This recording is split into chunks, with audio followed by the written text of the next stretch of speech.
Nakakabighani ang love story ni Dingdong Dantes at Marian Rivera na lampas sa real at real life.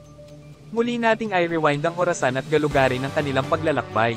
Ang mga simula, sina Dingdong Dantes, isang commercial model turned actor, at Marian Rivera, isang modelo at aktres, ay parehong gumawa ng kanilang marka sa industriya ng entertainment ng nakapag-iisa.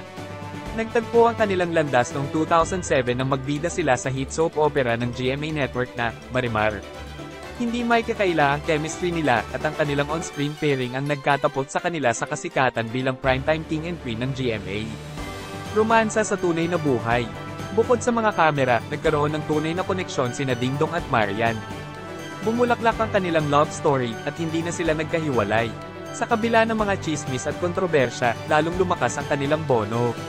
Sila weathered bagyo at hindi inaasahang twist, umuusbong bilang isang mag-asawa malaling nakatuon sa isa't isa. Ang proposal at kasal. Noong December 2014, nag-propose si Dingdong kay Marian sa isang grand at heartfelt manner. Ang kanilang engagement ay sandali ng kagalakan para sa mga fans na sumunod sa kanilang paglalakbay.